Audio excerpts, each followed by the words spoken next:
Hi, I am Renmark, and welcome to our video tutorial about web development using PHP and MySQL. In this video, we will talk about Lesson 6, which is PHP Arrays. So let's get started. PHP Arrays. The following list are the topics that we will going to discuss in this lesson. Number 1, Indexed Array. Number 2, Associative Array. Number 3, Multidimensional Array. Number 4, the print r and the var_dump function. And lastly, the foreach loop. Let's now discuss the PHP arrays. So let's dive in. So I have here my Sublime is already open and also my web browser kasi nakabukas na rin naman yung aking Laragon. Up and running na siya kanina pa. So nandyan lang siya. So today pag-uusapan natin yung mga arrays. I believe very familiar na kayo sa mga arrays, especially mga students ko. From Java pa lang up to the Python, up to the C#, pinag-usapan na natin yung mga arrays. Para sa mga visitors natin, meron po tayong tutorial din about arrays na nandun sa Java tutorial natin. So, pwede po nating i-visit yun para mas maintindihan natin kung ano ang ibig sabihin ng mga arrays. Pero, to simplify, arrays are complex variable or they are special variable that allows us to store more than one value under a single variable name. So, basically kasi sa programming, sa kahit anong language, kapag sinabi nating variable, ang isang variable ay pwede mo lang lagyan ng isang value. For example, nag-declare ka ng variable na x, at yung x na yun ay nilagyan mo ng value na 10. So, hindi ka na pwedeng maglagay ng ibang bagay pa maliban dun sa isang value. Ang ibig sabihin, don't get me wrong, pwede mo itong lagyan ulit ng value na 20 doon sa ilalim, but what will happen is buburahin niya yung laman ng 10 at papalitan niya ito ng 20. Ang rule is always, one variable, isang value. A variable cannot hold multiple values at the same time. That is how variable works. But when we talk about arrays, we are giving the ability sa isang variable na makapag-contain o makapag-hold ng multiple values sa iisang variable. Now, ito yung pinaka-borderline ng array pagdating sa PHP compare sa ibang languages. Sa PHP, kahit heterogeneous pa yung data type na ipapasok mo sa array, pwede. Diba ganito? Sa mga previous programming languages, kung maalala ninyo, pag sinabi nating array, kapag nag-declare ka ng integer na array, for example, int x as array, kunwari lang, this is just a pseudocode, kung sinabi mong integer yan, ang pwede mo lang ilagay are numbers na whole numbers kasi integer mo siyang dineclare. Pero, kapag ka sa PHP, nag-declare ka ng isang array kagaya ng x, pwede mo siyang lagyan ng halo-halo. I mean, hindi yung halo-halong kinakain natin, Pwede natin lagyan ng value na 10, pwede ka maglagay dyan ng string na hello world. So, pwede ka maglagay dito ng boolean na true, pwede ka maglagay dito ng pi na 3.1416, and so on and so forth. So, in PHP, arrays are heterogeneous. So, kahit gaano kadami yung ilagay mong type of data do sa loob, hindi siya magko-complain this time. Yun yung advantage ng array ngayon sa PHP. Sinabi ko naman sa inyo dati na ang array ay ang pinaka-backbone ng data structure ng PHP. If mawawala ang array sa PHP, mawawala na rin ang PHP. That's for sure. So, yun yung isang bagay na nakakatuwa kay PHP. Okay? So, for example, bakit natin muna kailangan mag-create ng array? Ipakita na natin properly. So, I'll going to create a new file in here. Sara natin to kasi pag sinave natin yan, baka hindi siya dito mag-save. Okay? We will going to name this as array_demo.php. Then, hit save. Next, as always. And inside the body, we will be doing this. Okay? Now, inside this delimiter, dito tayo gagawa ng mga array. Pero, bakit muna tayo gagawa ng array? Kunwari, same do sa previous example natin, kung kailangan mo mag-store ng multiple colors, typically, ang technique natin currently, kapag hindi ka pa marunong gumawa ng array, gagawa ka ng some variable, kunwari na ang pangalan ay color1, at lalagyan mo to ng value na red, kunwari lang. And then, magdi-declare ka ulit ng panibagong variable na color2, at lalagyan mo to ng value, for example, na green. Okay? So, What else? Pwede ka mag-declare ulit ng isa pang variable, for example, color3, at lalagyan natin yan ng value na for example ay blue. So, paano kung meron tayong kailangang ilagay na sabihin natin mga 50 colors? So, ibig sabihin 50 variable declaration din ba yung gagawin natin? Unang-una, no, napakahirap niyang i-maintain, napakahirap tawagin, and imagine, ang dami mong variable na i-declare para lang mag-hold o mag-contain ng mga variable. Is there a way para imbis na mag-declare tayo ng multiple instances ng mga variable kagaya ng color 1, color 2, color 3 ay isang variable na lang such as for example color, isang variable na lang na color ang i-declare natin, pero this variable color will have the ability to store kahit ilang number of items do sa loob. Muntik ako na makalimutan. Maliban do sa heterogeneous ang array sa PHP, dynamic din yung creation natin. Ibig sabihin, ang point ko dito, hindi siya explicitly na dinideclare. Wala siyang upper bound. Pwede mo siyang lagyan o pwede mong i-adjust yung size ng array sa any point of time ng yung script. Diba sa Java, kapag dineclare mo yung isang array na 10, fix yung size niya. In PHP, arrays do not have fixed size. They are dynamic in sizes. So, wala ka nang hahanapin paano pagdating sa arrays, pagdating sa PHP. Kaya paborito ko ang PHP. Okay? So, pakita na natin. In PHP, no, there are actually 3 types of arrays. Okay? When we say 3 types of arrays, ito yung mga sumusunod. Meron tayong tinatawag na index array, associative array, at yung mga tinatawag nating multidimensional array. Pag sinabi nating index array, ito yung mga array na ang key nila or ang index nila is number. Ito yung mga familiar na kayo dyan. Kunwari yung x, index 0, index 1, index 2, and so on.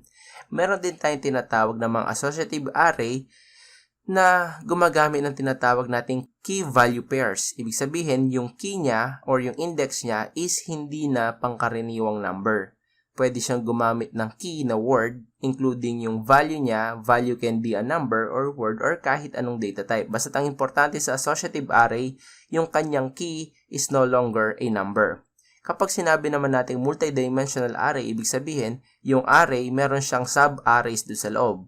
Okay? So, again, no, yung fundamental na multidimensional array ay na-discuss yan sa Java tutorial natin. So, pakita na natin isa-isa kung anong ibig sabihin sa mga pinakita ko. Pero tanggalin ko muna yung word wrap, no? Nakakairita kasi. So, umpisahan natin dun sa index array.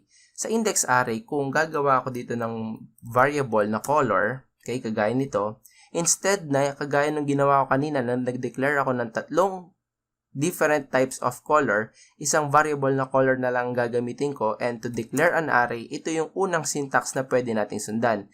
Pwede tayong gumamit ng function na kung tawagin natin ay array function. So, this array function is used to create an array. So, kapag tinawag natin tong array function na to, lahat ng mga value na ipapasok natin dito ay isi-shoot niya or i-assign niya kay color, and automatically this color will be converted into a valid array. For example, if I type, for example, in here, red, and then I just have to separate them by commas, such as, for example, I have here the green, and lastly, for example, I can type blue, and then basically, I just created an array with 3 elements. Pag sinabi natin 3 elements, 3 compartment, okay? 3 box, 3 slot.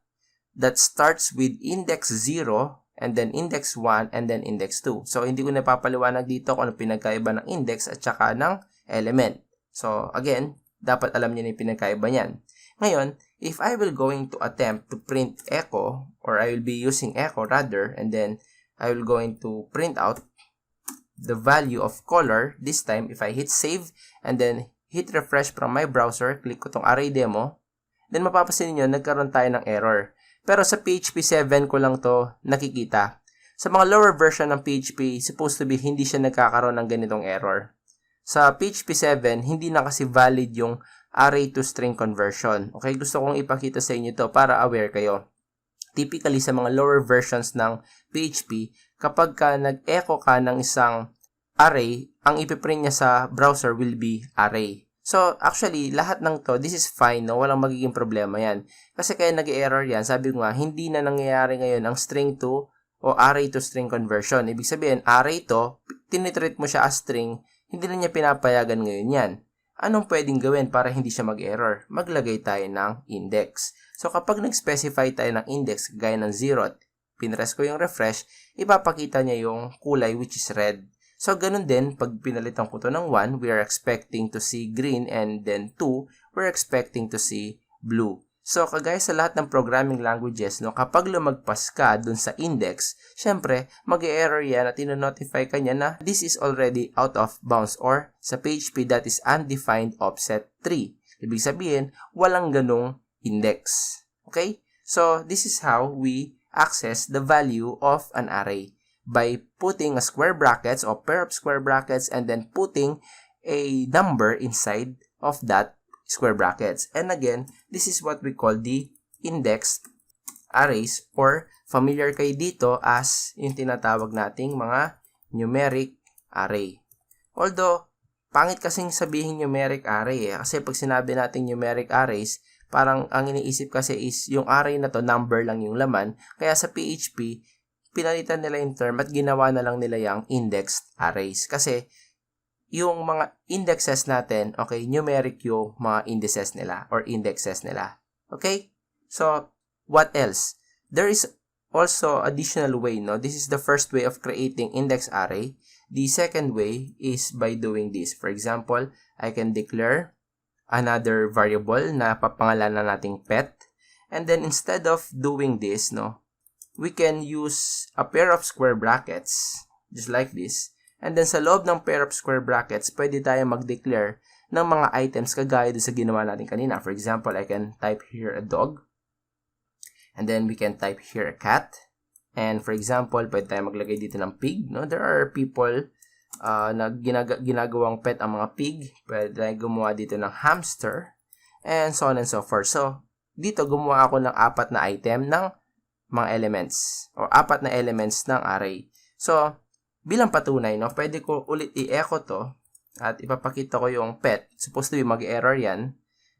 Okay, the same. But, ang point ko dito is kapag naglagay na ako ng index sa loob, then, this is also considered an array. So, again, these are the two methods, no, ng declaration ng array. Honestly, meron pang isa, no.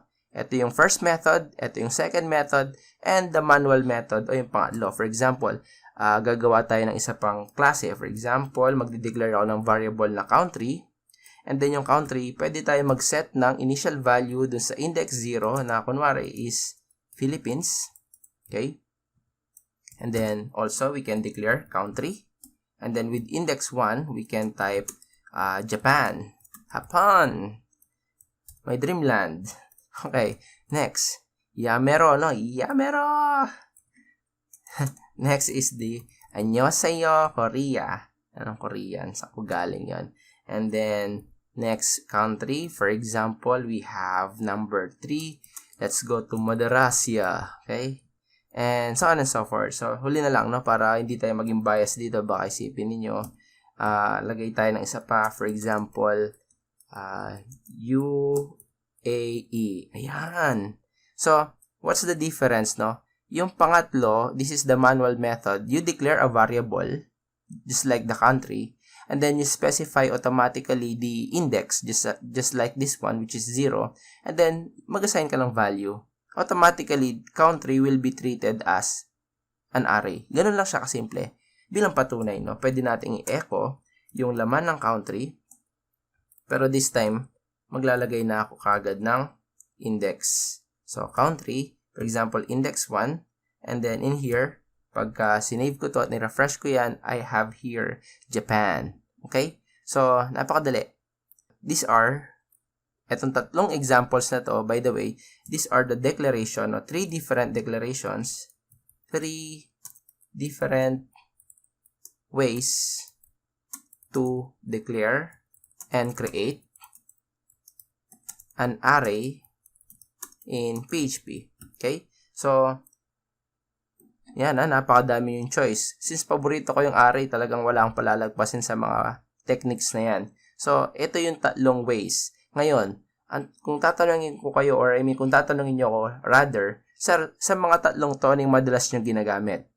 Honestly, pag sinilip nyo yung code ko, makikita nyo yung code ko kapag nagde-develop ako ng mga software, or kapag nakita yung enrollment system, lahat, halos, bihirang-bihira nyo ako makitang gumamit ng ganitong notation.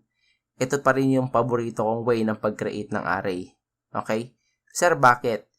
It's because of the array function, Kasi madalas ako this is just a programming technique na kapag nag-control F ako at inanap po yung array, automatically, kaya niya akong i-point out doon sa mga variable na dineclare ko as array. Mas napapadali yung paghahanap ko ng mga arrays ko. Dito kasi, medyo mahirap yung pag-create ng wala kang palatandaan sa control F kapag naghahanap ka ng array. Although, feeling ko yun lang naman ang bearing Sa performance, hindi ako sure if merong differences. But, most of the programmers, also or developers sa PHP, ito pa rin yung ginagamit. So, ito, gagamitin ko lang to kapag, halimbawa, isang item lang naman ang kailangan ko, dalawa, ganon. Ito yung pinakamabilis na paraan. Yung rumerekta ka, dinideclare mo yung variable, nilalagay mo kagad yung index at ina-assign mo kagad yung value. Ito kasi medyo direct and manual.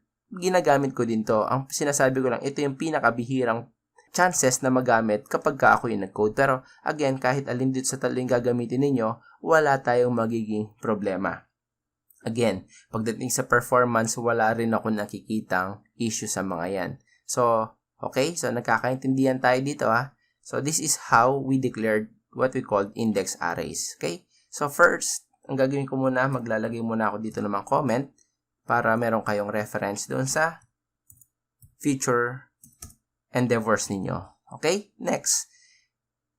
Ang susunod nating pag-uusapan ay yung mga associative array. So, pag sinabi nating associative array, ito naman yung mga arrays. Bago to sa paningin ninyo, Ito yung mga arrays kung saan ang index instead na keys or numbers, typically they are strings. Kaya tinatawag natin sila mga key-value pair. So, if you can imagine an array na imbis na pag in-echo mo yan, tatawagin mo 0 or kapag in-assign mo, that would be 0, then in PHP, ina-allow niya tayo na magkaroon ng string as the index. So, again, we will going to call this as associative arrays. Okay? Now, how do we do that? First, for example, I can declare a variable na ang pangalan, for example, is ages. Okay? Now, instead of typing 22, 32, and 28, which is, this doesn't make any sense. Walang sense yung array na to sa ngayon kasi hindi siya descriptive Ano yung 22? Ano yung 32? Sino yung 28? And so on and so forth. Kay index 0 to pupunta, index 1, index 2. Pero, hindi siya descriptive. Ngayon, anong pinakamagandang gawin? Instead of doing this, we can actually create an associative array. By the way, mali yung ginamit ko dito. Kung napansin ninyo, parenthesis, hindi ko na ilagay yung function na array. So, ibalik lang natin. So, ang gagawin natin, instead of 0, 1, 2, yung magiging index niya, dito bago yung 22, pwede ka mag-define. For example, magdi-define ako ng pangalan na Peter. Ang ibig sabihin nito, ganito lang. Yung Peter, for example, okay, this Peter will be the key. Okay, ito yung index. At anong magiging value ni Peter? Yung 22. Pero kulang pa to, Kailangan may operator na nandito sa gitna. At ang operator na yan, or array assignment operator, would be this kind of operator that is equal, greater than. Ganito ang itsura ng array assignment operator. Okay? Sa mga kabataang 90s, ito yung smiley, yung jejemon na smiley na equal, greater than. Alam niyo yan. Para ka lang gumagawa ng smiley that time. So, kailangan mong tawagin yung index at ang index niya is Peter at ina-assign mo dun sa index Peter yung edad o number of value na 22. Same goes for the another item. For example, I can declare here Clark and then sa kay Clark, pwede nating i-assign yung 32 just like this one. Allow me to resize this. And then next is for example kay John at kay John i-assign naman natin yung value na 28, just like this one. Okay? So, ngayon, ganito magiging itsura ng isang associative array. Meron tayong array na ang pangalan na ages, and then meron tayong key na Peter, and then 22, Clark na 32, at John na 28 bilang patunay, no? Kapag in-echo natin yung ages, kagaya lang ng dati, mag-error yan, pero bilang patunay, that's already an array. Now, kapag nag-attempt ka na mag-print ng index 0, which is wala naman tayong ginawang index 0, that will be an error also na undefined index o offset, which is 0. Walang index 0, mga brad. Okay? Wala dahil hindi numeric yung ginagawa natin kung hindi associative. So, ibig sabihin, instead of using 0 in here, we can use a pair of single quotes just like that one, and then you can actually call it, for example, Peter. If you did this, then ang return niyan will be 22. Bakit 22? Kasasabi ko lang na yung array na ages, pag tinawag mo yung index Peter, okay, this is the index Peter, it will going to return the value 22. Same for example, if I use John, just like this one, and then if I hit refresh, then there is the 28. Pero hindi ka pwedeng umimbento dito ng ibang key. Ganun din, mag-undefined index din siya. Okay? So, this is how we declare associative arrays. But this is just the first method. As always, no? There will be always additional methods or ways to declare array. So, what is the second method? The second method to declaring an associative array using this form is, syempre, gagayahin lang natin yung nandun. Halimbawa, meron tayong variable or array na, for example, size. Okay? At yung size ay magkakaroon ng braces, kagaya nito. And then, magkakaroon tayo ng sizes. For example, I have here small. By the way, sir, can I use single quotes? Definitely, yes. Again, in PHP, no, single quotes and double quotes are just the same, pero magkaiba lang yung behavior nila. So, for example, ang presyo ng small ay 10 pesos. Okay? Simplify lang natin yung example para lang makita nyo. Meron tayong medium, med. Gawin na lang natin tong SM, yan. SM, tapos MD, ayan. Parang bootstrap lang. Ang MD, for example, is 15. And then, gawa pa tayo ng isa. For example, we will name it as LG. And then, LG will be, for example, 20. So, for example, ganito lang muna, no? Para lang makita ninyo yung example. And kapag in-echo natin, for example, yung variable na, that should be sizes, kasi plural yan. So, sizes. And then, sinabi kong index MD. And then, if I print this out, refresh, I can see 14. So, as you can see, no, pwede tayong gumamit din ng single quote doon sa loob. Kahit dito, no, lahat yan, lahat ng nakikita nyo may double quote, pwedeng gawa ng single quote. And vice versa. Okay? Actually, including dito sa mga indexes, no, kapag nagtawag ka ng index dun sa array, you can also use double quotes. Again, no, walang problema. Basta kung ano nagagawa ng single quote, nagagawa ng double quote, magkaiba lang talaga sila ng behavior doon sa pag-extract nga ng value. Yung isa literal, yung isa it can extract values. So again, no, your choice. Minimix and match ko lang para meron kayong option. And syempre, yung third option, yung direct, for example, I have here name of variable, for example, student, then pwede kang mag-declare kaagad, no, ng associative array o yung key, kagaya ng student name. Ayan, kagaya niyan. So, we can do, for example, Renmark. Okay? So, for example, I have also same student, and then sa loob niyan, I can put a grade. And then, ang grade na ilalagay ko, kunwari, ay 99, no? Siyempre. Pa ba? And then, pwede natin lagyan to ng student, for example, age, for example, no? Ilang taon na ba ako? 16. Yan. So, kinakaya kumontra, sasaktan ko kayo, no? So, 16. And so on and so forth. So, this is the third way. Pwede pa rin yung direct. Pwede kong gawin echo. For example, $, student, index name, Renmark, no? And then, gawa tayong concatenation. And then is, Renmark is, and then, pwede kong i-print ulit yung student. And then, in here, I can type age. Tapos, Renmark is 16, and then, years old. Okay? wala nang kokontra, no? Save, and then hit refresh, and then boom, Renmark is 16 years old, no? You can always do this in PHP.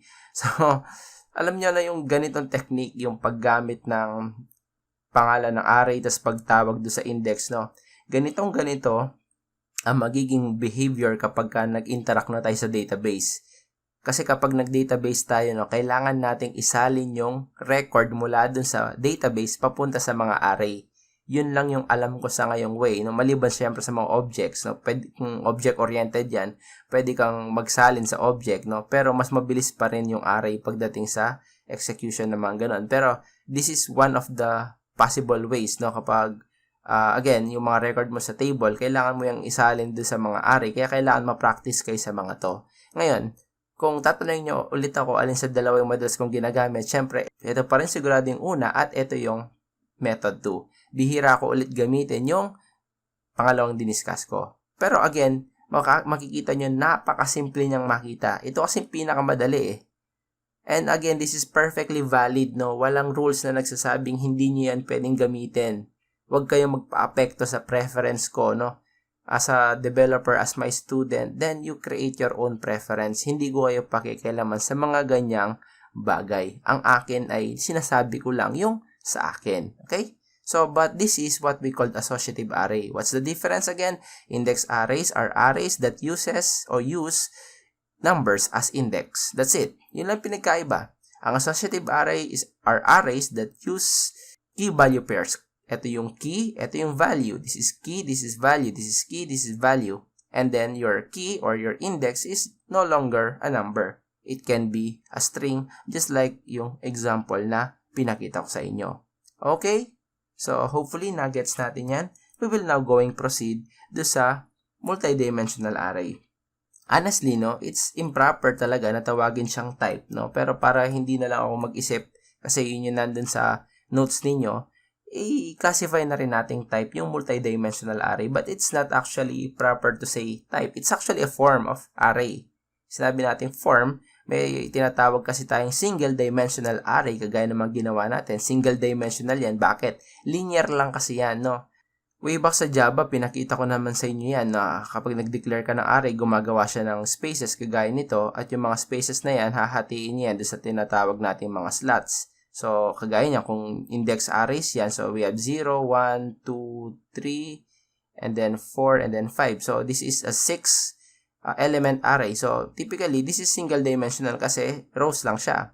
Kapag sinabi natin multidimensional, magkakaroon na siya ng columns and rows. So, hindi lang naman ganito yung mangyayari. Magkakaroon ka na rin dito ng 0, 1, 2, 3. Ibig sabihin, you can access it by 0, 0, 1, 2, 3, 3, and so on and so forth. So, that is how the multidimensional works. Okay? Hindi na siya linear. So, actually, sa multidimensional, especially sa PHP, you will not going to stick with two-dimensional only. When we say multidimensional, may third element pa yan, fourth element. So, when we get there, no, mamumurit kayo. Ganun ka complex yung mga array pagdating sa PHP. You will going to use them at some point of time, no? Especially kapag nag-thesis na kayo. Huwag kayong mag-alala. Kasi sigurado, complicated na yung mga arrays na gagawin ninyo pagdating natin doon. Now, so when we say multidimensional arrays, how do we declare them? No, yun muna. How do we declare multidimensional array? So for example, hanap tayo ng magandang halimbawa dito. We can create, for example, a variable named contacts. Okay? Contacts. And then this contacts will be an array. Okay? I-convert niya yung variable na to into array. Pero ano ilalagay natin? Typically, kung numerical array lang yan, maglalagay ka ng listahan ng mga items dito na typically magiging pangalan ng contacts. Just like that. That is linear. That is single-dimensional array. But, hindi matatapos dito yung example natin, syempre. Ngayon, kapag nagdi-declare tayo ng multidimensional array, ito ang pinakamagandang technique. Once na ginawa mo yung array, you press enter, just like this one, and then, ibababa natin yung closing parenthesis ng ating array. Bakit? Kasi mahirap gumawa ng two-dimensional array ng dire-diretso. Iba pa rin yung binababa natin. Mas madali siya mabasa. Ngayon, bakit? Kasi kaya nga siya tinawag na multidimensional dahil sa loob ng isang array ay meron pang isang array kagaya nito. Okay? So, ibig sabihin, kapag nagpasok ka ng array sa loob ng array, that is considered a multidimensional array. Ngayon, actually, hindi, mali ako dito. Dapat walang, by the way, tandaan nyo yun, wala dapat semicolon yun sa loob. That's my fault. Ang may semicolon lang ay yung nandun sa outer, the outmost function. Ngayon, ang gagawin ko ulit dyan, i-breakdown ko yan ulit doon sa loob, kagaya ng ginagawa natin. Ngayon, bakit? Kasi, doon sa loob ng array na yan, gagawa ko ng multiple elements sa loob. Actually, kahit hindi mo gawin yan, pwede, no? Pero hindi siya magiging human readable o hindi siya magandang basahin. Halimbawa, magdi-declare ako ng index na name. At yung name na yon, for example, sa contacts natin, pwede natin bigyan ng contact si Peter Parker. Ayan, si Peter Parker. Ayan. Ngayon, this is one element. One element, one key value pair para dun sa inner array. Ngayon, you can actually put a comma, kagaya lang ng ginagawa natin dati, at pwede ka ulit gumawa ng isa pang element dito, which is email. For example, na meron tayo here na Peter Parker at email.com. And then, that's it. So, we can do this, no? Yan. Kaso, sabi ko nga, in development, no, it is a good practice na hindi humahaba yung code mo papunta doon. Or horizontally. Pag nakakita ka ng mga PHP code, or mga professional code talaga, kahit sa ibang software, typically, di baling mas mahaba siya vertically, wag lang horizontally. Bakit? Hassle kasi sa pag-code at hindi siya readable. Kaya anong ginagawa nila? Binababa nila yung mga items dito para mas madaling makita. Kagaya niyan. At walang problema yan pagdating sa PHP. So, ibig sabihin, yung mga elements na nakikita nyong to, kay si email at saka si name, ay part ng array na to. Pwede nyo pang dagdagan yan kung may isa pang item na naisip, kunwari, pwede kong dagdagan to ng key na sex and then you can type here na male. Then kahit ilang idagdag mo dito, hindi ka mako-confuse. Wala tayong nagiging problem dito. Nakukuha? Kasi pababa yung pag-create natin. Pero kung hindi ko yan binaba, imagine nyo gano'ng kahaba yan kung 20 elements yung kailangan natin gawin sa loob. Ngayon, paano kung doon sa outer array? Sa outer array kasi natin, isang inner array pa lang yun nandyan. Paano kung multiple pala? Kung multiple yan, madali lang, no? You just have to put comma dito. Bakit tayo naglagay, sir, ng comma? Kasi gagawa ulit tayo ng isa pang array doon sa loob.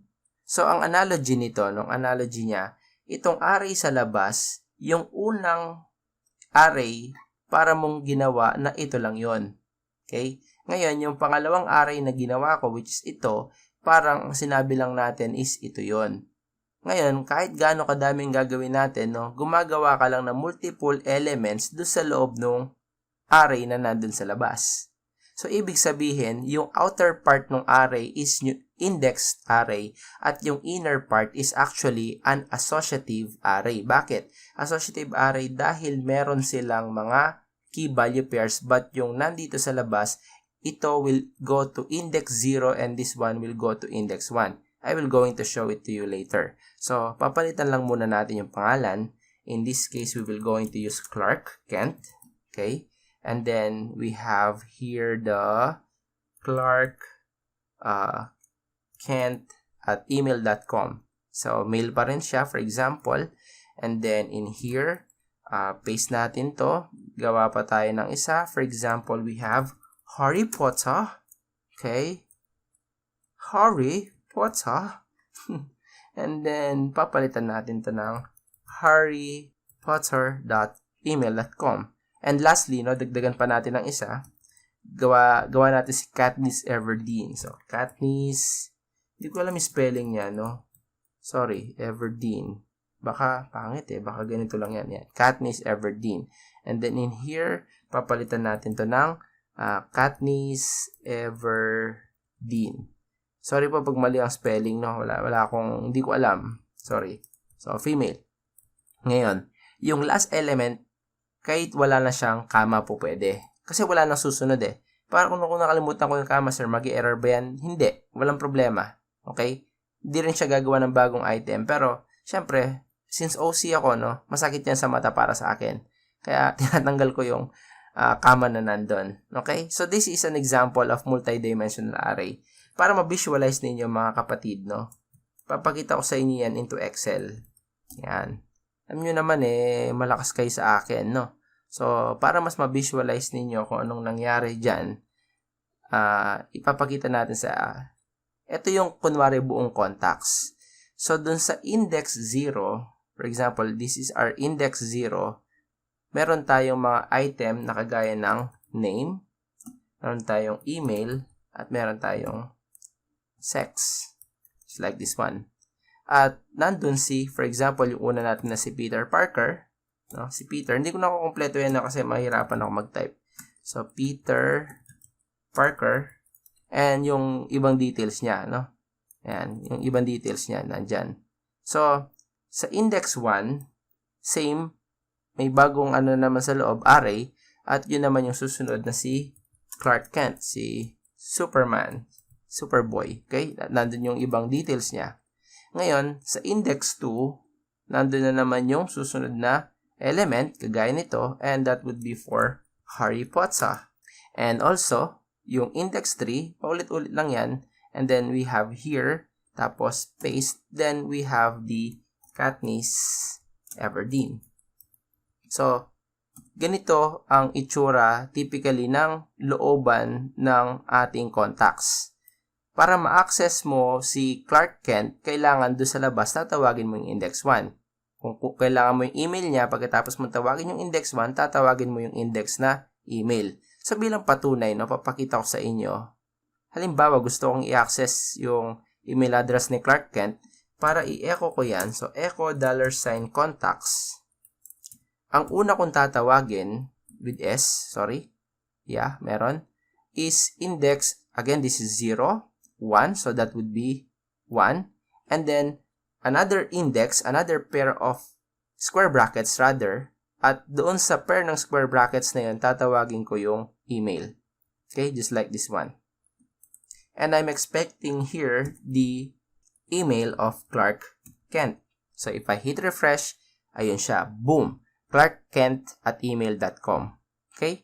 Very amazing, no? So, makikita nyo, na-access ko siya by using una, yung numeric index, which is 1. Again, na-explain ko bakit 1 yan. At yung associative key, o index, which is email. Actually, if I change this to name, then I can access Clark Kent. Or kung pinalitan ko, for example, to ng 3, then I can access Katniss Everdeen.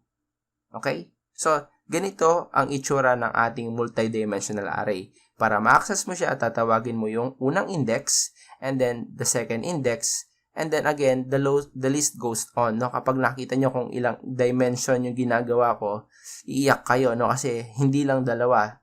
I eat multidimensional array for breakfast. Baka lang yan, no? Baka appetizer ko pa lang to kapag nakita nyo yung kung gaano ka-complex yung mga true-to-life na code. Pero hindi para takutin kayo. No? Nire-ready ko lang kayo kasi honestly, madali lang naman siyang intindihin. Kailangan mo lang magbilang kasi sinabi kong magbilang, ito yung outer array, ito yung mga indexes niya sa loob, di ba? O, numeric yan. Kasi numeric dahil hindi naman ako gumawa ng key value pair. Pero kung gusto mong gumawa ng key value pair, pwede naman. Instead na array lang yan, no? Pwede ka maglagay dito ng item 1, for example, and then gawin mong ganito. Pwede yan. Okay? Pag ginawa mo yan, magiging ganito yung tawag mo dito. Item 1. Kasi, hindi siya numeric array. Gumawa ka rin ng associative array dun sa loob. But typically, bihirang mangyari ito. Okay? Bihirang mangyari na yung outer is also an associative array. Madalas, indexed array lang yung pinaka-outer. Malalaman nyo mamaya kung bakit. Pero, again, no, this is a combination example. So, this is a perfect example para sa inyo. Sir, pwede pa rin bang i-apply ito doon sa multidimensional array? Yes. Paano po? That is my challenge para sa inyo. That is your assignment. Hindi ko siya ipapakita dito. Hindi ko gagawin yon. Okay? That is my challenge sa inyo. Gawa kayo ng multidimensional array using this syntax. Okay? Para meron naman kayong participation sa klase natin to. And also, I want you also to do the third method. pwede pa rin ba sir na, actually, nandito na yung sagot, oh. Ayan. Very obvious. Kung na-print ko to, again, ako na-print ko to, makakagawa kayo syempre ng multidimensional array using the direct method.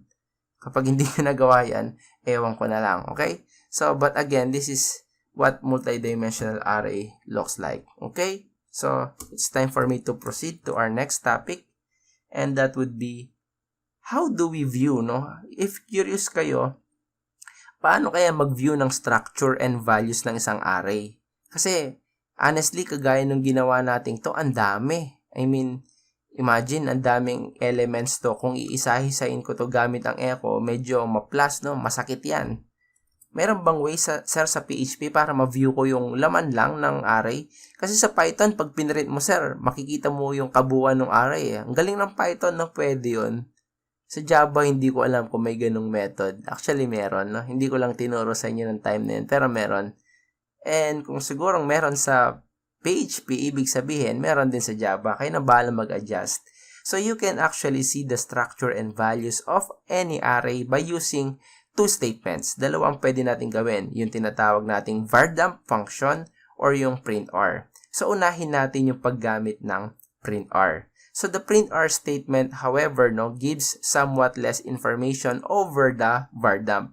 Pakita natin. Example, balik natin itong, ano ay magandang example? Kukuha muna tayo ng single dimensional array. Kunwari ito. Peram, salamat. Para hindi muna natin makomplicate, kukopyahin ko tong ages at gusto kong i-extract yung laman nitong ages. Hindi yan pwede sa echo. Tulad ng ginagawa natin. Nag-error na siya ngayon, especially sa PHP 7. So, anong function ang gagamitin natin? Yung tinatawag nating printr. So, sa printr expression, na pwede mong ipasok dito yung pangalan ng array variable mo kagaya ng ages, at kapag sinave mo yan at nirefresh mo yan, makikita mo yung laman ng inyong array, kagaya nito. So, array daw siya, ang index is Peter, 22, and then another index, Clark, 32, another index, John, and then 28. Ganito ang magiging itsura niya. Sir, nakikita ko naman sa code Ganun din naman yun Actually, yes. Paano, no? Nakikita nyo kasing ganyan. Pero in PHP, hindi naman talaga kayo yung nag-a-assign ng value sa array. Paano kung meron kayong isang function na tinawag, okay? Tapos yung function na yon mag-return sa inyo ng array. May papasok dun sa ages na value as array. Pero wala kang idea. Di, paano malalaman yung laman ng ages? Dun mo magagamit yung printr. Ngayon, kaya hindi nyo yan na-appreciate kasi kayo yung directly gumawa ng laman ng array. Pero in real world, hindi naman kayo yung magdi-declare ng mga to. Typically, manggagaling yan dun sa return ng isang function sa inyo. So once you call a function, then that function returns an array value, then the only way na pinakamabilis para makita mo kung ano yung mga pumasok na value at pumasok na key is by using printr. That's the fastest that I know. Okay? So unless willing ka mag-looping, iloop mo kagad, no? Pero that's overkill. Gusto mo lang makita yung structure ng array. Bakit ka kagad na mag-looping? Okay? And the other function is yung tinatawag nating var_dump. var_dump parehas lang no, kapag nilagay ko tong ages and then I hit refresh. By the way, I'm gonna put break tag no, para lang hindi sila magkadikit. Naglagay na ako ng dalawa, save. Pero may konting pinagkaiba si var_dump. Si var_dump kasi ipapakita niya yung data type ng bawat indexes o element na nandito sa ating script, kagaya nito. So, we have arrays, okay, na merong 3 element daw. So, curly braces, mapapasin ninyo, si Peter, okay, ang value niya ay isang integer at that is 22. Si Clark na index, integer din niya na 32 at si John, meron siyang 28. Okay? So, that's possible. Naintindihan? So, halimbawa, what else? Mag full screen na tayo from now on para magkasya. Pwede rin tayong halimbawa, ito mas maganda to, complex kasi hetero to, no? Pag sinabi nating hetero, halo-halo yung mga examples natin. So, meron tayong student na array. Ito string and the rest are integers. So if I use the same method, copy, and then I'll paste it here, and then I'm gonna put another break tag dito para hindi nakaharang. At tinawag ko instead of age, I use students here, and then if I hit refresh, then refresh, ayan siya. Doon sa print R, ang makikita mo lang is yung key value pairs, name, Renmark, grade 99, age 16. Dito makikita mo sa var dump kung ilang element yan, kung ano yung data type niya, string, okay, which is 7. And then, pati nga yung I guess this is the length, no? Subukan natin. Kung ginawa ko tong Renmarks, if I hit save and then refresh, yes, it turns out to naging 8 siya. So, ibig sabihin, that's the length, no? I mean, detailed, no? Napaka-detailed na binibigay sa inyo ng var dump. We have grade and then int na 99 and then age na int ulit na 16. Pero honestly, bihira akong gamitin yung var dump. Bakit? Sobrang dami niyang information, sumasakit yung mata ko.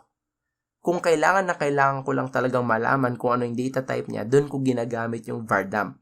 There are instances talaga, no, lalo na kapag hindi galing sa akin yung database. Kung galing sa akin yung database, hindi ko na ginagawa yung var dump Pero kung galing yan sa API, sa labas, tapos sinalo ko lang yung value, tapos wala akong idea kung ano yung mga data type, then I'll be using var dump.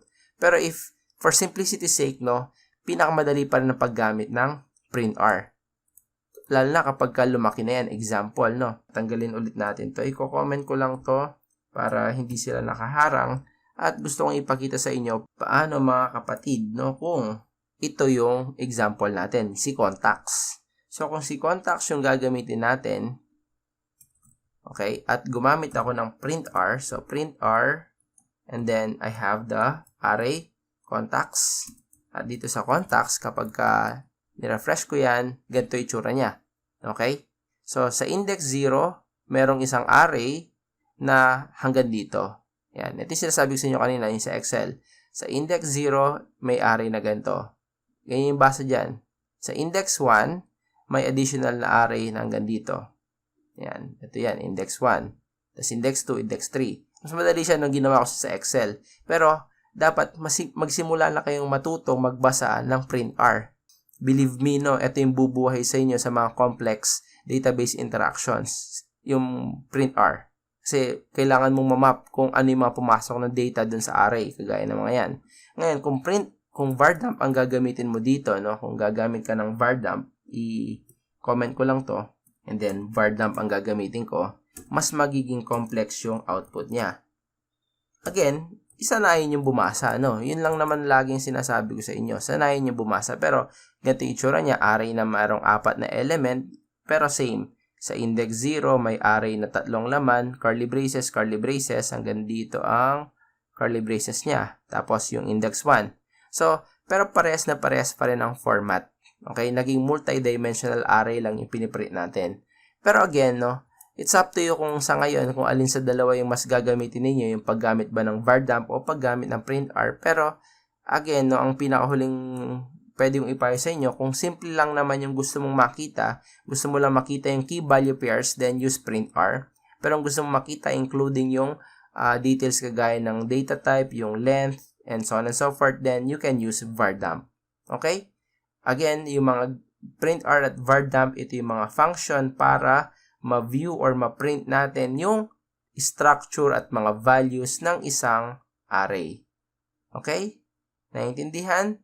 Hopefully, yes. So, if naintindihan na yan, pupunta na tayo sa pinakahuling lesson natin for today, and that is actually the foreach. Kakatapos lang natin mag-discuss ng looping statement. At ito yung for loop, yung while loop, at saka yung do while loop. Ngayon, 4 talaga yan. Sabi ko, nung huling lesson natin, meron pa yung isa yung for each, at ngayon ko siya i-discuss kasi ang for each loop is actually a specialized type of looping na pwede mo lang magamit kung ang ginagawa mo ay array. Okay? So, kung array lang ang ginagawa mo, pwede ang for each. At ipapakita ko yan sa bawat isa. Halimbawa, umpisahan natin paano ginagamit ang for each kung ang array mo is index, kagaya nito. Okay? Color na merong 3 element. Paano tayo gagamit ng for each dyan? So, kung gagamit tayo ng for each dito, Pare-paras lang naman, pero para lang magkaroon tayo ng variety. For example, I'm going to type for each, just like this one, and then enter. Next, in Sublime, meron na siyang predefined value. Papalitan mo na lang kagaya ng ano bang variable ang itetest natin, and that would be actually the color. So, if I use color, ibig sabihin ito yung array na ihimayin ng for each, and then as, okay, key, and then our array assignment operator, and then value. What is good about for each, bali hindi ko na i-discuss dito yung paggamit ng for loop, no, pagdating sa array. Sa ibang lessons na lang siguro. Yeah, sige, sa ibang lesson na. Kasi, index lang naman yun eh. Hindi, sige, pakita ko lang nga rin. Kulit eh. Gulo, no? So, ngayon, paano natin piniprint yan? Piniprint natin, actually, yung value. Kagaya nito, value, and then pwede ako maglagay ng break tag, br. Okay? So, save. And then in here, where are you? Refresh. We have red, green, blue. Okay? Ito naman yun eh. Yan naman talaga yun.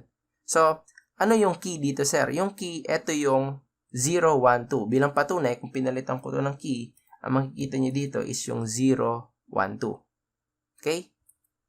Wala namang kwenta yung paggamit natin ng key, sir eh. Actually, meron, no? Mamaya, papakita ko. Ganito ginagamit ang for each. Ganyan lang siya kasimple. For each, pangalan ng array. Tapos, as, you have your variable for key and variable for value with the separator of array assignment. Sir, pwede ko ba tanggalin na yung key? Pwede. Pag binura mo to, for example, as value, that will still work. Pero, ang pwede mo lang tawagin is value.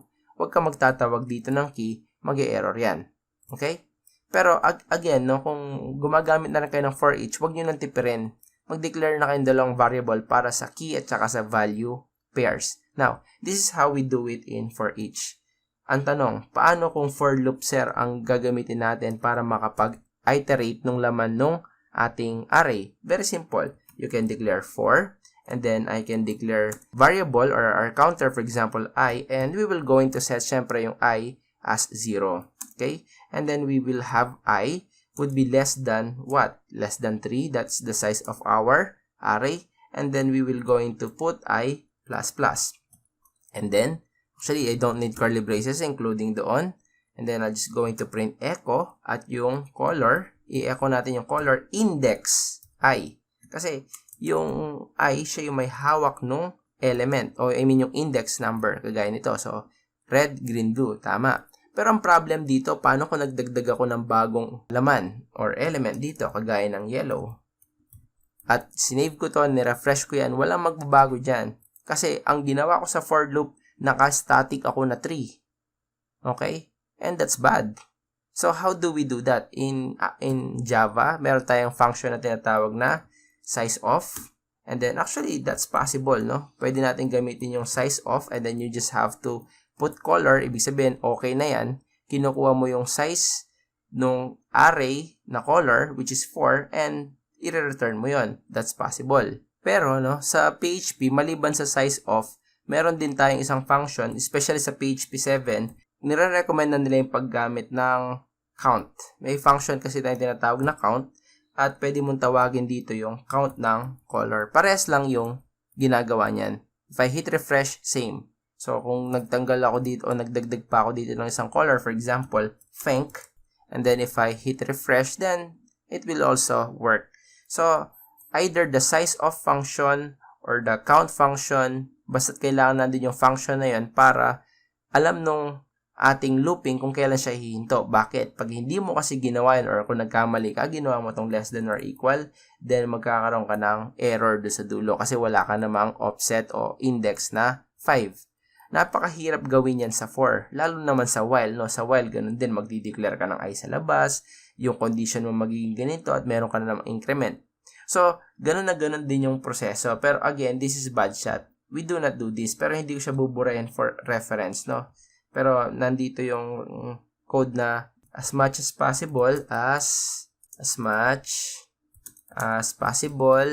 please use for each in arrays. Okay? Kayo rin yung mahihirapan. Kasi sa for each, no, wala kang kailangang isiping count or size of. Pagka nirefresh mo yan, by the way, I should put value here. wala kang iniisip. Kung tatanggalin ko yung fenc, binawasan ko yan, then wala kang kailangang i-adjust. Automatic yan para kay foreach. Kung paano gumagana yung foreach, hindi ko na i-explain yan dahil na-explain ko na yan sa Java. Para po sa mga visitors po natin, nandun po, din po yun sa tutorial natin ng foreach. Pero foreach is actually a looping that is designed para lang i-process ang mga arrays. Okay? Next, paano naman, no? This is processing, comment, yun tayo. Ang dami yung reference, no? Processing arrays using the index arrays, processing indexed arrays using foreach. Yan, using foreach. Ngayon, ang tanong, paano kung ang array natin is associative array? Kagaya nito. So, kung associative array yung ating array, so kung associative array kagaya nitong ages, honestly, no, kahit sumuka ka ng dugo, hindi mo magagawa yan gamit ang for loop. Promise. Okay? Kasi kapag nag-for loop ka, tapos nag-start ka ng 0, hindi mo na nga pwedeng tawagin ito ng 0, di ba? Pinakita ko sa inyo kanina yan. You cannot do that. So, the only way to process associative array is again by using for each. There is no other way. For each, the variable is ages. And then again, you can still use the key value pair. Pwede nyo pong palitan yung variable na to, no? Kung di nyo to trip, kunwari, q, and then, di meow, so meow, you can do that, no? Pero kung ako hindi ko gagawin yan kasi that's not very meaningful, no? I mean, kung gagawa ka na rin, pwedeng meaningful ba? Key ages, ayan, key ages and then value ages, lalo na kapag marami ka nang ginagawa. Pero kung paisa-isa lang naman, no, key and value are perfectly acceptable temporary variables. So, in here, no, I can actually echo out the value just like this one, and then same, I'll be using a break tag in here, and then if I hit refresh, makikita natin yung 22, 32, at 28. Ito yung maganda dun sa associative array and sa for each. You can actually use words like just like this. Pwede mo rin kasing i-print yung key eh. Pag key yung pinrint mo bago ko gawin yon, imbis na yung value yung lilitaw na 22, 32, 28, yung mga keys, kagaya na Peter, Clark, at saka ni John. Pwede yun. Kaya nga, ang trick dito, you can do echo key, which is yung name is, and then you can put, I forgot the concatenation in here. So, kunwari, Peter is, and then, $value, tapos, kahit di na ako gumawa dito, pwede na sa part na to, years old, and then, space sa loob.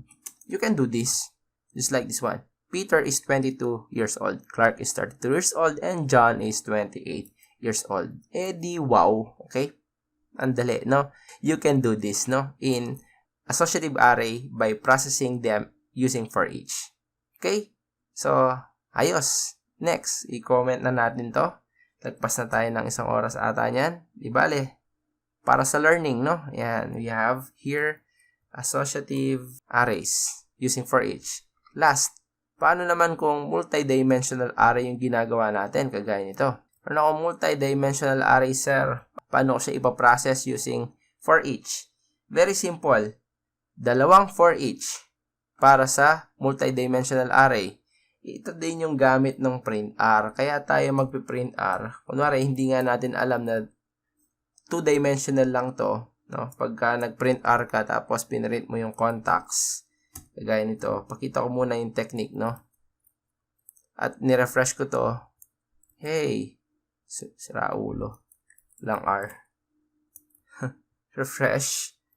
Ayan. Makikita nyo dito kung ilang level yung multi-level natin na array.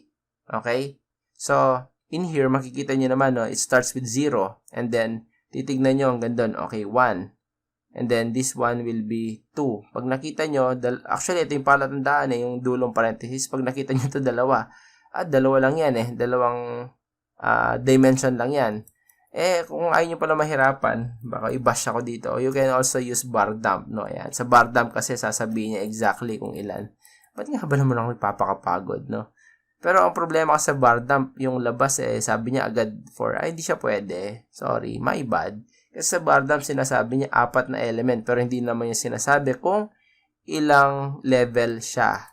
No? So, okay pala tayo. Okay tayo sa print R. Yan.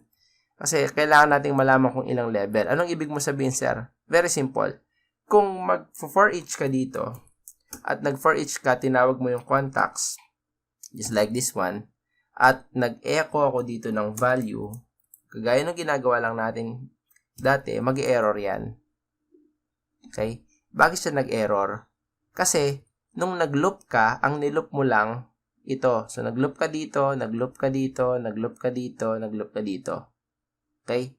Ang key nito is 0, 1, 2, 3 at ang value niya ay hindi pa value, kundi panibagong array. Kaya 4 siyang beses nag-print ng array na may error ulit na array to string conversion. Ngayon, hindi yan po pwede. Pero kung nag-print ka dito ng key, again, na hindi yan mag-error. Tama yan, 0, 1, 2, 3. Tulad ng sinabi ko sa inyo. Ibig sabihin, mga kapatid, no, meron pang isang for each na dapat mong gawin sa loob. Ito yung sinasabi ko sa inyo na dapat malaman nyo kung ilang dimension ng array meron kayo. Kasi kung ilang dimension ng array meron kayo, ganun kadami ng for each o nesting ng for each ang gagawin ninyo. Sounds complicated? Oh, you haven't seen anything yet. So, we have, again, no, instead of using contacts naman this time, then, honestly, this time you can use value. Dalawang way yan Pwede mo ulit gamitin yung contacts, tapos tatawagin mo yung key, or you can use value, kasi value is an array, right? Dito.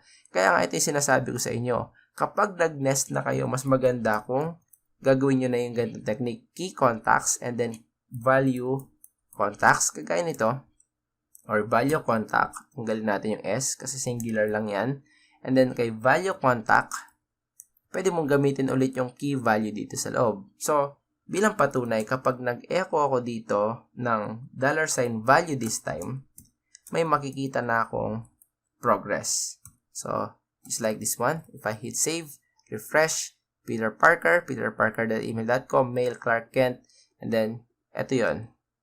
Kung gusto ninyong makita na may line break yan, doon sa labas, maglalagay ulit ako ng isa pang break tag para lang hindi sila dikit-dikit.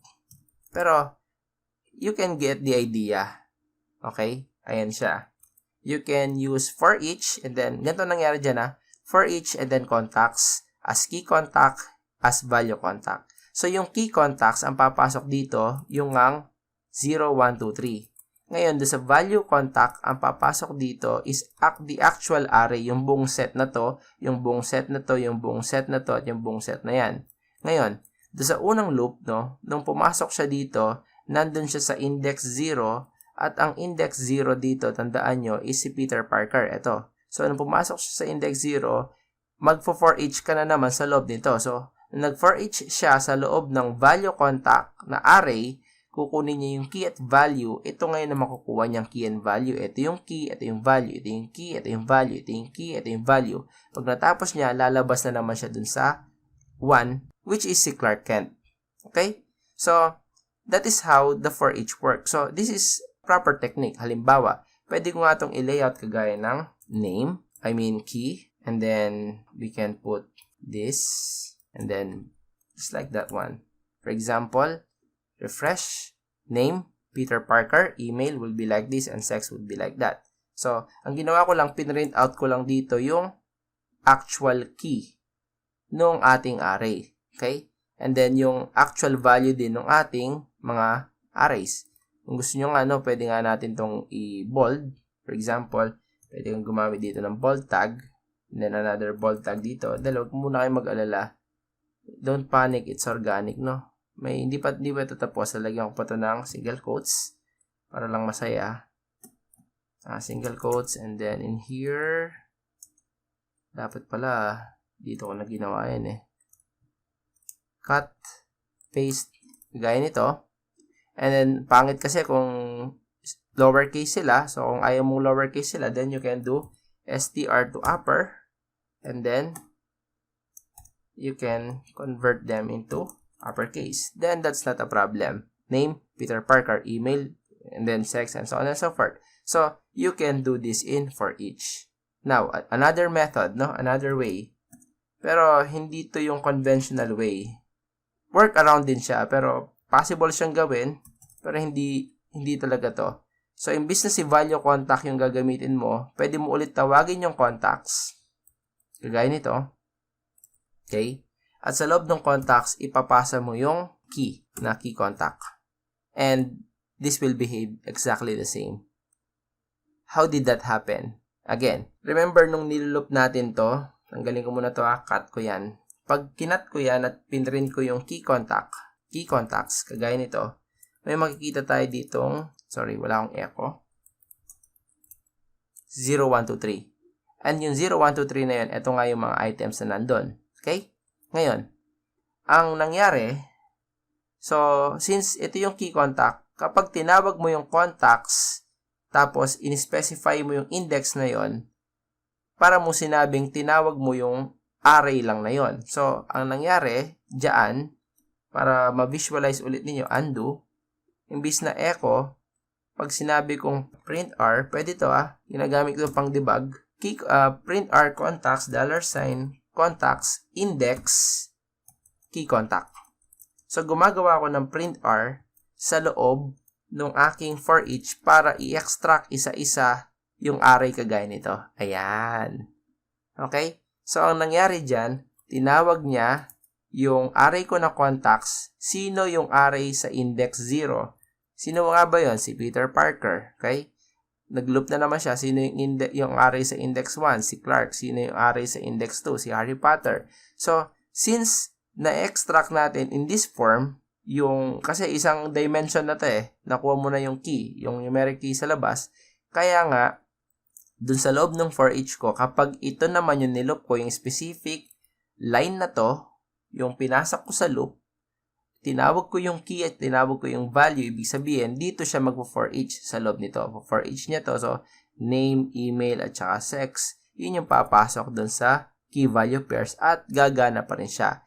This method and this method are perfectly valid. Kahit alin dyan sa dalawa yung gamitin ninyo, pwede. Isa, rumekta ka, ginamit mo yung value kasi pag pinrint r mo yung value dito, mabalik natin dito, no? Dami kong diniscuss ngayon, sana hindi pa kayo ma-confuse. I-replay nyo lang yung video, no? Kasi feeling ko pinaka-detailed, pinaka-maayos naman to sa lahat na makikita ninyong lesson. Na kayo makikita ng ganito ka-comprehensive na lesson about PHP Arrays. So, value contact, kapag ito pinrint r ko to, maniwala kayo sa akin, this is actually an array. Ang point ko, dito sa for each natin na to, yung for each natin na yan yung value contact, etong part na to, is actually yung same itsura nito. Yan. Tama? So, gumana siya, no? Okay? So, parehas lang. Itong value contact na to, tandaan nyo, yung value contact na yan, that is actually your array itself. No more, no less. So, either tawagin mo nga ito, or kunin mo yung pangalan ng array mo, pasukan mo ng index. It will behave exactly the same. Okay? So, I would like to let that sink in para sa inyo. Medyo mahaba na yung video natin, kaya kailangan na natin siyang tapusin kasi naitakel ko naman na lahat ng dapat nyo malaman kapag pinag-uusapan natin ng mga PHP arrays. So, ganyan kahaba yung inyong notes. It's up to you, class, no? Para himayin at araling mabuti kung ano ang laman ng ating source code. Umabot tayo ng 141 lines sa demo, no? Amazing. Anyways, let's call it a day. And that's the end of lesson 6. Thank you very much for your time, and I'll see you on our next lesson. If you love this video, kindly drop a thumbs up and subscribe. Also, hit that notification bell icon if you want to get notified whenever I post a new lesson. Thank you very much, and I'll see you on our next video.